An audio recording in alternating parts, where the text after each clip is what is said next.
Mr. Humble Hippie here. We're looking at I would assume that it is a mussel, a bivalve mollusk, but I don't know all my shelled creatures' names, and this is fresh and alive. I hope I'm not opening any water, I have no idea. But either way, this should be edible. I have no reason, I've never heard of any bivalves that were not edible.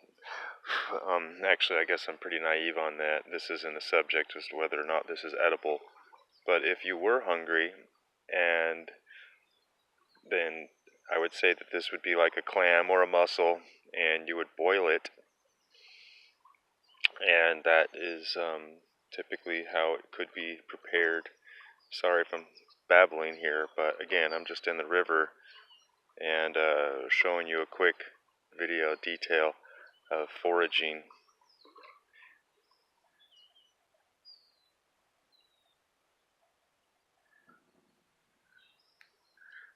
That didn't exactly, take a lot of fishing equipment and different things. And typically in the morning you will find shells everywhere on the side of a river because the birds and different things have already picked them out and eaten them. Or the raccoons or otters. And otters are actually in the river, which is another thing that you need to be warned about if you're just swimming around. Imagine a Doberman Pinscher with fins. That's what an otter looks like, basically, and they would be right there in the bank, and they would slide up on the bank. And I'm going to put this back in the water here, and contrary to popular belief, there are no pearls probably in that, so don't kill those things just so you can try and find a pearl or something. But if you are actually knowledgeable on the subject and you were looking for them, then yes, they do exist. I want to show some toxic stuff here right now or something, possibly. I can see an oil sheen on the water right here, and that typically, to me, implies that there's some type of chemical or something.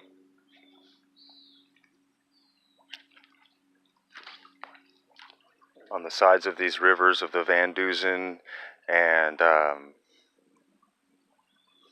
the Trinity River and Clear Creek and everywhere, these have been industrially destroyed basically by mining for gold and different things. So the industrial waste from the past 100 years is actually just left and abandoned.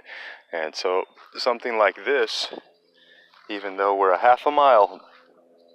over a half a mile away from blacktop, and we have solid pieces of steel or whatever this is. And what does this do? Well, it decomposes.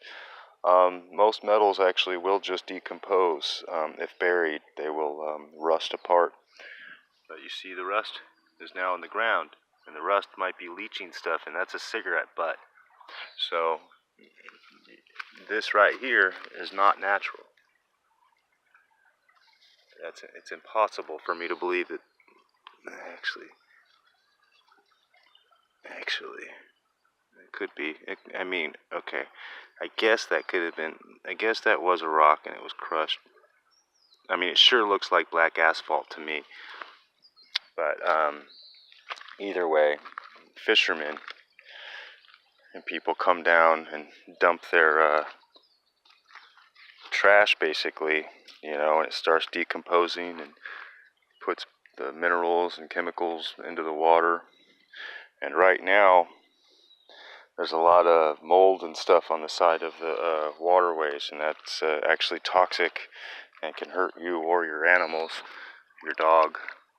So when you see this mold that's really slimy like that, and it's pulling off. It's algae. It's called blue-green algae, and there's different forms of algae, and some of it, like spirulina, is a superfood.